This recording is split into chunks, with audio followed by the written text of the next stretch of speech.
Well, hi there, everybody. We're not there yet.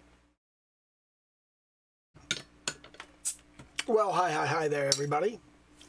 It is just gone 5:30, and time to show up. I'm showing up. I'm glad you showed up. I appreciate every single one of you. Do the little YouTube dance, like, comment, subscribe, all that happy horse shit, and let's shit in the box.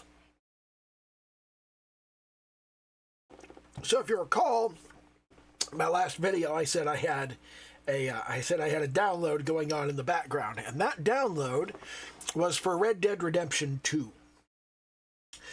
Because somebody messaged me on Discord. They do this a lot. I got a DM because, of course, I got a DM. Nobody ever actually talks to the Discord. This person is in the Discord. They're in the Discord server. But they didn't say anything in the Discord. They just messaged me outside of it. They just messaged me personally. And I don't know why. I mean, clearly they're reading the stuff that I post in the Discord, which admittedly is mostly just me posting memes and videos and my own videos and making occasional side comments. But it could be more than that if, like, all of you who sent me DMs would just, like, talk in the Discord. This is why you guys don't have any friends. You've got this whole collection of people who have very similar interests to you and would probably want to be your friend, but you don't talk to them. I don't know why. I mean, it's just people. I mean, it's on the internet. If anything bad happens, you can block them. Anyway, this person asked me, they said, you've got 5,000 hours in Starfield. It's clearly your favorite game. Yes, it is. I did a video about Starfield, just like immediately after that. Well, I did a video about fences and games, and I had done a video about Starfield a couple of days earlier. But anyway, they said, in their opinion, Starfield was a far inferior game to Red Dead Redemption 2. And they would understand if I didn't agree, but when they looked at my play history, because my Steam library is public, when they looked at my play history, they found that while I had put 5,000 hours into Starfield and 400 hours into Cyberpunk, a game that I have widely reviled as being absolute fucking dog shit, I had only put 40 into Red Dead Redemption 2. And they wanted to know why. And the only actual answer I had for that was related to a video I had seen slightly earlier by Ace Rolla, who was talking at some game conference, and he talked about games getting too bound up in cinematic aspects. I had this vague memory that Red Dead Redemption's cutscenes were too frequent and too long. But I didn't really feel like that was fair. Because when I thought about it, I went, I don't think it's that the cutscenes themselves were too long. I think it's that there wasn't enough gameplay in between cutscenes. There was some, but just not very much. And we talked about it, and we went back and forth about it, and they said, well, did you get to Chapter 2? I did get to Chapter 2, in fact. It takes 2 to 3 hours to get to Chapter 2. But yeah, things do very much open up in Chapter 2. And I don't really remember what my problem was in Chapter 2. I just don't know. So I decided to give it another shot, and I gave it another shot, and I spent another 20 hours in the game. Yes, over the past day and a half, I spent 20 hours playing Red Dead Redemption 2. And first of all, Rockstar's quest design I have a bit of a problem with. And that problem is actually designed to create tension and drama. And it does this. It does this very well, in fact. When you start a mission in a Rockstar game, whether it's Grand Theft Auto or Red Dead Redemption, and I mean any of the GTAs, any of the RDRs, it's a pattern across both franchises. When you start a mission, you have no idea how long that mission is going to be, and you have no real indicator of what you need to do to prepare for that mission. So I'll go and I'll do a short mission, like I'll go and I'll say, okay, this guy Kieran's tied up to a tree. Well, I'll go and interrogate him. I'm supposed to interrogate him and find out where the gang is. So I'll go interrogate him. And instead, there's a long cutscene where I don't really get to have much to do with it. And then you have him hostage and you're traveling to the gang's camp. And I was not prepared at the beginning of this. I thought you interrogate the guy, he gives you an idea where the camp is, and then you go and you do another mission where you say, okay, I'm ready to go take out the camp now that we have some idea what the camp is. But no, you're going to the camp, and the camp is the encounter that the camp is. And if you don't know what it is, and you're not prepared for what it is, and you're not ready for it, then you're just kind of fucked. You have to quit that mission and start over. And that's really annoying because you don't have what you need to be ready for it. I did another mission where you have to talk a guy out of joining a cult. And it doesn't matter what you do. It always ends up in a horse chase. And when you're on that horse chase and you're chasing this guy across fucking creation,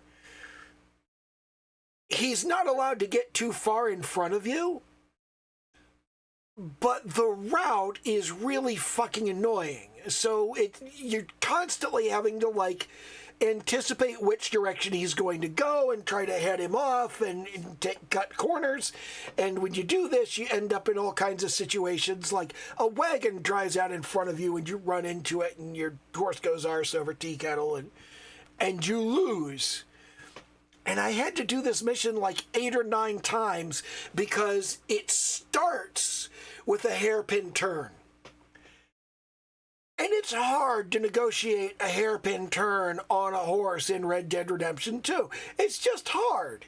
It's not something that the game is designed to let you easily do.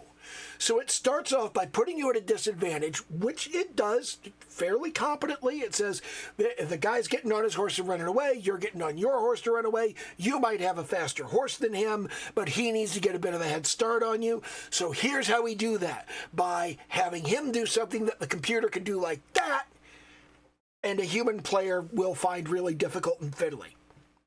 Okay, that makes sense. I understand that. That sets up the parameters of the chase. And then from that point on, it's just, do you understand the route you have to take to catch this person? And the only way to learn that route is to play and fail the mission multiple times. You find the place that you fuck up and fail, and then you start over, and you go all the way from the beginning, all the way from the beginning, all the way from the beginning. This sucks shit. I don't like this. There are a lot of missions like that, and this is a Rockstar thing. Rockstar does this in GTA too. You start off on a mission, and the parameters of the mission change dramatically once you get into it. Now, I'm also not fond of the medal system where it scores your performance on a mission. It goes, you didn't do this mission very well. You only get a bronze medal for it. Well, what are the parameters? Oh, you have to finish the mission in 1 minute and 20 seconds. Yeah, fuck that. I'm not doing that. I'm not interested. I don't want to finish the mission in 1 minute and 20 seconds. That's not something I'm interested in. Now, I think a lot of people are insufficiently mature. I'm not saying I'm especially mature, but I think a lot of people are insufficiently mature to say, oh, well, I guess I only get bronze for that. Fuck it, and move on. I used to be one of those people. I used to be one of those people that went through the flight school missions in GTA, and it was just like, I gotta get gold, I gotta get gold, I gotta get gold. You know what? I don't gotta get gold. I don't fucking care. That's an important lesson, and you need to learn it. So I've played through, according to the progress indicator, I've played through 25% of the game. The story is very good, and the cinematics, the cutscenes, they are no longer or more drawn out than they need to be. Okay, they're well paced for the dramatic sense of the scene, as opposed to Cyberpunk 2077, which is dog shit. Where, for example, you're in the car with Dex, and they really want you to watch the environmental lighting on Dex's cybernetic arm, and the way that they perfectly animated the smoke from his cigar curling out of his mouth. And I'm very impressed. Those are very difficult things. I mean, for that matter, the cigar and the arm are separate objects. And you can tell they're separate objects if you're burning them with your eyes and going, did they just use one?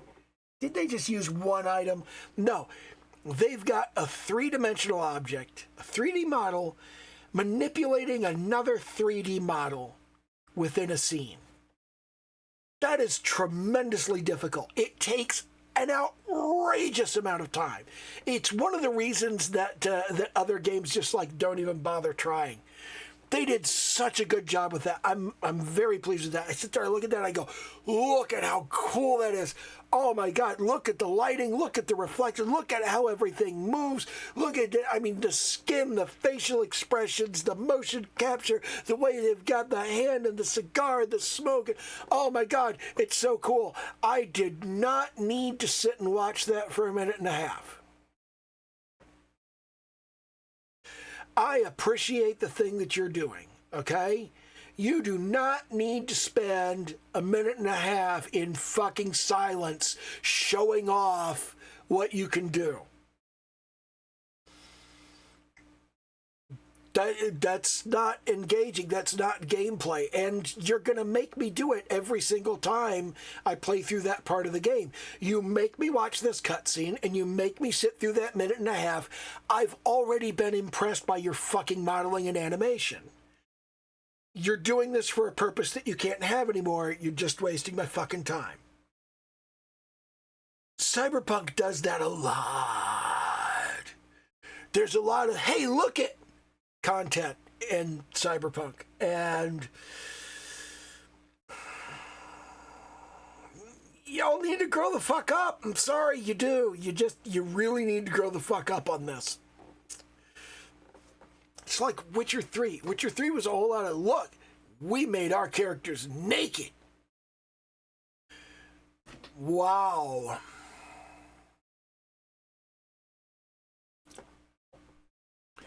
I will grant you not as much time has been spent in the 3D animation field, making naked skin and flesh move accurately. And I will admit that you have done a very good job on that. I will admit that you have rendered it very nicely. And certainly we have invested way more time in stuff like drapery and cloth physics. You have done a good job on this. I don't need to see you do it again. Yes, I know this girl's tits are a little bit different. I don't need to see it again. I just don't. I'm not impressed anymore. I'm annoyed because you're making me sit there. He goes, look at the thing that I did. Yeah, I saw the thing that you did. Can we move the fuck on with it? I don't like CDPR as a studio. I just really don't. But yeah, Rockstar does a good job of animating what needs to be animated and showing what needs to be shown and moving the fuck on. They do a good job of that in their cutscenes. They do a good job of putting interactive elements in between cutscenes so you get to do something, which is what Ace Roller was on about. It's just like, you're sitting there watching this fucking cutscene, you can't do anything. It's not a game if you don't do anything. I didn't want to watch a movie. If I wanted to watch a movie, I would have watched a fucking movie. And Rockstar actually does a really good job of making their cutscenes fit the idea of you are playing a game. You like have to do stuff. The game still effectively opens with a 3-hour movie. You do get interactive elements in the middle of it. There are little breaks during the movie that you get to do stuff, and that's nice. That's good. I'm glad we did that. But it is still a 3-hour movie. That's a lot. That's a lot to ask of somebody when they're starting a game. That's a lot. That's a lot for somebody who got into this wanting to be a Wild West gunslinger. Fucking around in the snow for 3 hours. That's a lot. Now, for me personally, I found the story really engaging and interesting. So I wasn't that bothered by the 3 hours to get into the next segment of the game, to get into Chapter 2, where the world opens up. What I've really had trouble with in Chapter 2 is there are a lot of complex systems that feed into each other. There's the hunting system and the gathering system and the crafting system and the camp system, and there's all of this stuff that has nothing to do with fighting. It has nothing to do with the story. But there are all of these mechanics and all of these things that fit together, and they're also part of the economy, and they're also part... And it's a lot, and I'm still not really comfortable with them. I mean, I'm only 20 hours in on this, but there are a lot of systems to learn, and it's a substantial investment. And I think that really comes down... to the same thing that's in Grand Theft Auto, which is that if you haven't invested your time in these foundational skills, then you don't have the foundation to build the end game on. And my understanding is that the second chapter basically goes on forever if you don't progress it. And I've been progressing it fairly much, I think. I'm at the point where we need to rob another train. We need to rob a train with oil wagons is a new thing that we're doing. And I haven't robbed that train yet, but it's like the only mission that's left highlighted on my map. So I think that it may be the thing that kicks us into Chapter 3. But on the other hand, Kieran was like the only thing that was left on my slate. And I thought that, you talk to him, you find out where the boss is, and then like 4 more missions open up. Like happens in GTA 3. You're playing GTA 3 and you do the one mission and they're like, well, you could do this mission or that mission or the other mission. You're going to have to do all 3 of them eventually. Okay, cool. So I thought we had hit like one of those points where you talk to the guy and you threaten him and you get the information out of him, and it's like, okay, we need to prepare to attack the camp. Okay, we need to get this stuff to attack the camp. Okay, we need to do that. We need to do that. All right, now we're ready to attack the camp. But no, you just attack the camp immediately, whether you're ready or not. And if you're not, probably the smartest thing to do is to bail on the mission and go prepare for the mission that you're about to go on, even though you don't know it's what you're about to go on. and I have mixed feelings about this because it's very much the kind of thing that a roguelike does. I mean, in Filthy Perverts Stole Your Panties, you're going to start off by playing this level, and you're probably going to get 2 or 3 minutes into it, and you're going to die. Well, once you get 2 or 3 minutes in and you die, now you have a little more skill, you have a little more understanding, you have a little more awareness. That may allow you to get a little farther. As you collect more treasure, then you could use that treasure to buy upgrades. And it's like, okay, you're developing your skill, so you got your skill fences are moving upward and you can get farther in the game, and you're buying upgrades, and that's your progress fences. Your progress fences are getting you farther in the game. You're learning your way through the level, and so on and so forth. That's very much the way that entire game works. I'm not as fond of it in an open world RPG because it doesn't make sense. In a horde survival roguelike,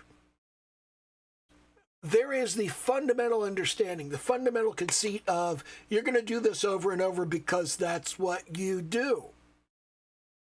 That's the game. That's how the game works. You can't unlock the next level until you finish this one. You can't finish this one until you've played it enough and failed it enough and generated enough skill and bought enough progress that you can get to the next level. And that's like that. That's the game. That's the whole thing that you're doing. In RDR2, you're participating in this story, and if you die in the story, well, now you're backing up and retelling that part of the story. I don't like how that part of the story went. Let's tell it again. And I feel like that's destructive to the narrative, which can't really be helped if your player is fucking up. But if you're deliberately withholding information from the player so they will fuck up over and over again, I'm not so fond of that. So I could kind of, at this point, I could see why I bounced off of RDR2, but it's also been like, it hadn't been that long. It's been like a year or two since I played it, because I got it long after it came out. But I'm invested in the story, and I can kind of see that what I need to do is I need to learn these systems. I need to understand these systems. And understanding those systems is important. It's a thing that I should practice, that I should do. So I haven't bounced off it yet. I'm 20 hours in. I haven't bounced off. And I know there were at least 3 playthroughs in my first 40 hours. Because I know I got from Chapter 1 to Chapter 2. I got from Chapter 1 to Chapter 2 and then immediately started a new game because I was like, I don't think I did Chapter 1 well enough. So I did Chapter 1 again, and then I got into Chapter 2, and I played that for a while, and I thought, I must have missed something. I should start this again. And I started again and from Chapter 1, and I was like, God, this is fucking tedious when you've just done it.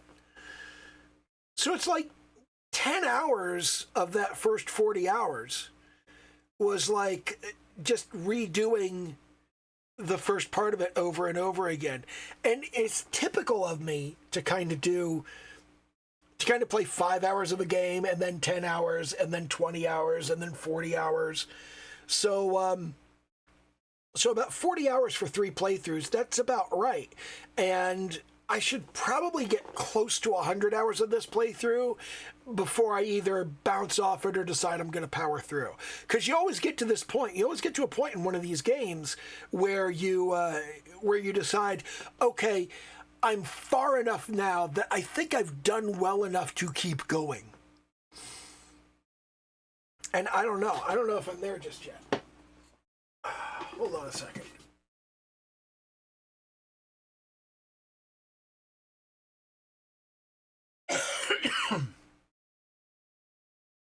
All right. I don't think I don't think RDR2 is a fantastic game. That's absolutely fucking wonderful. And I think the reason is I don't see any meaningful discoveries or lessons in it. I do think it may be the single best story I have ever seen in a video game. Like, from a cinematic perspective, just from a perspective of what story is this game telling, it's telling a great story. And I can't stop being impressed at the world. The world is amazing. And I just go back, I think about,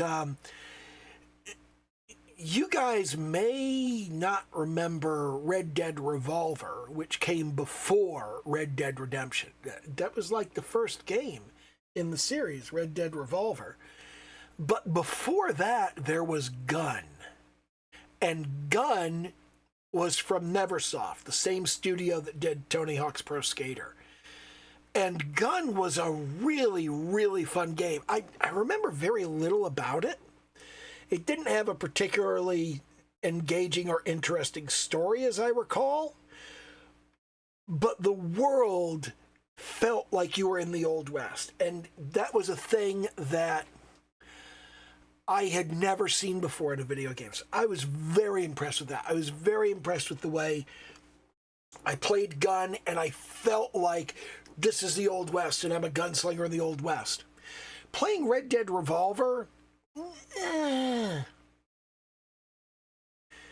it felt kind of tight.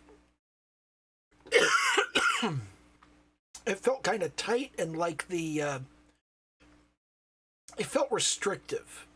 It didn't feel like I could do whatever I wanted the way it did when I played Gun, which is kind of fantastic when you think about how long ago it was.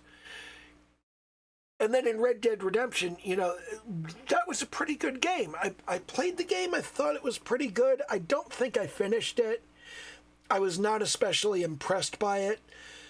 But man, RDR2, I walk through it and I sit there and I notice stuff. I go like, man, the conversation system is fantastic. The way that NPCs interact, the way that NPCs react. I think the honor system is kind of stupid. But, it's like, it's a one-dimensional axis. It's like karma in Fallout 3. Just kind of dumb, just not all that meaningful, not all that engaging. But RDR2's world is just incredible. It's an absolutely fantastic realization of what an Old West world looks like. And I've traveled around the map all over the place. I've been to a bunch of the different cities, and I've engaged with a lot of the systems, and I'm still really confused because there's just so much stuff that I haven't figured out yet. There's so much stuff that I'm not familiar with that doesn't feel like second nature.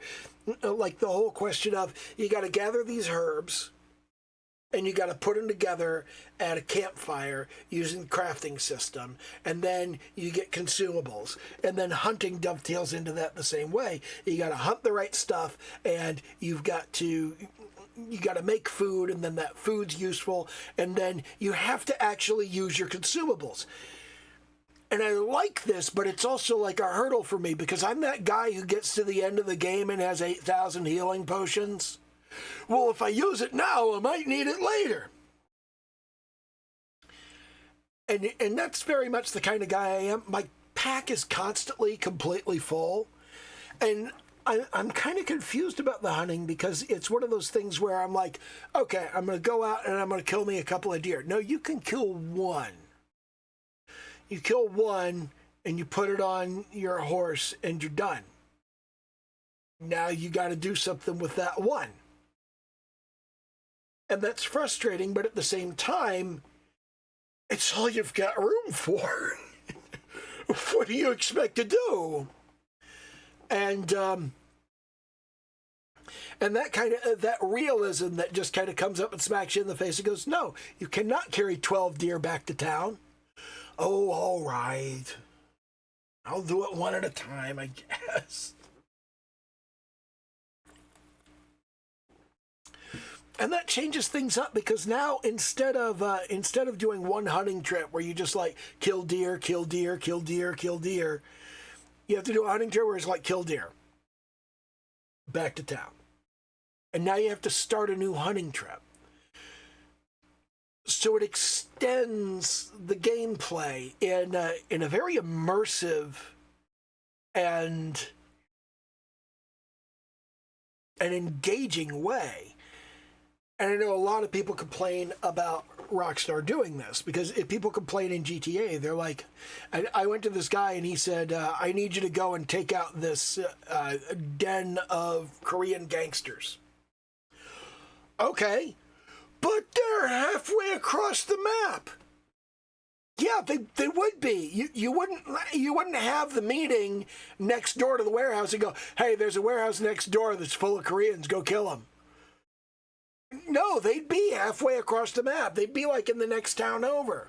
We're going to have the meeting here so they don't see us having the meeting, okay? So they don't know it was us. It just seems like a smart way to do it. People are always complaining, well, why do I have to? They're just doing this to make the mission take longer. They're doing this to make the mission more realistic, you fucking dumbass. What the hell's wrong with you?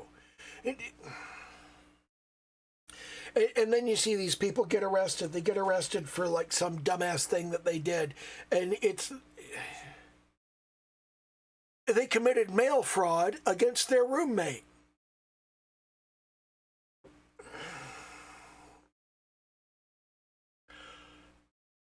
You should have known better. Have we forgotten the phrase, don't shit where you eat? It seems like...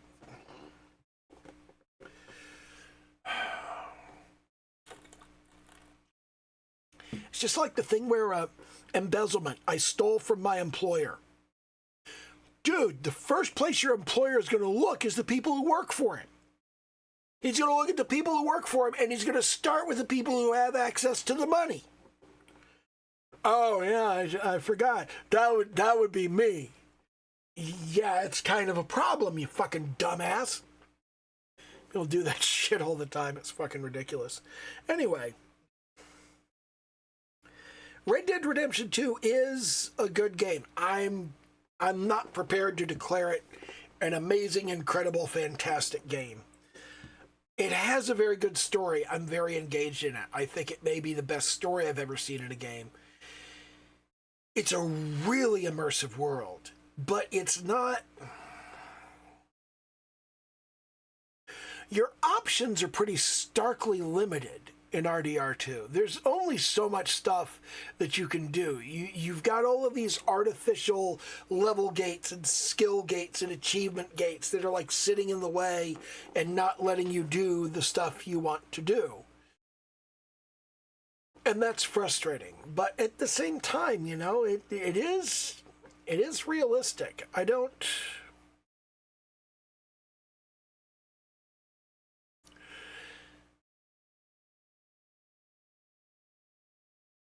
All of the problems I have with it as a game are actually praise for the non-game parts of it. And that's a particular type of game. It's kind of a hybrid game, and it's not really a movie, and it's not really a TV series, and it's not really a game. It has all of those elements in it, but it's not wholly any of them.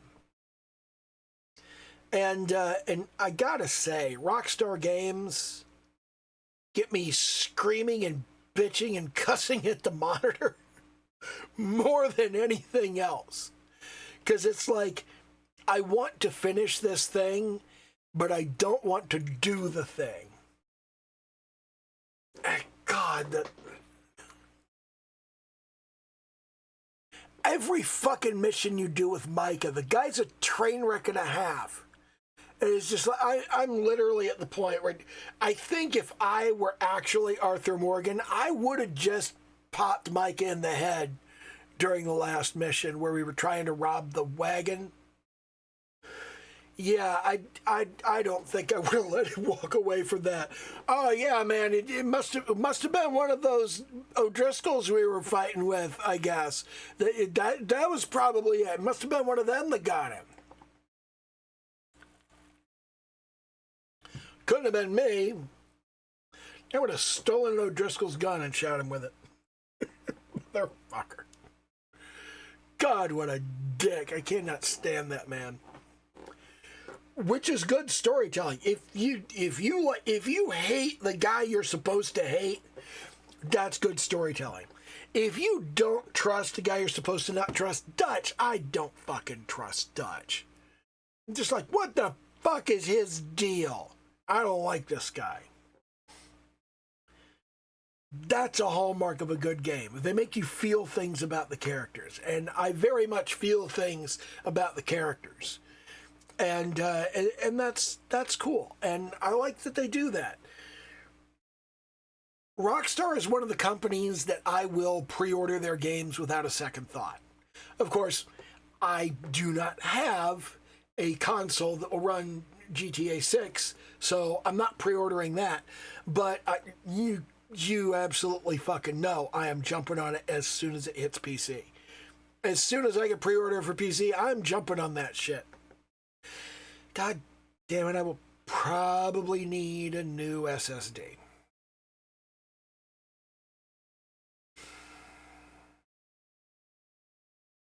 Man, I hope this AI bubble pops, because there's no way in hell I could afford a decent SSD at these prices.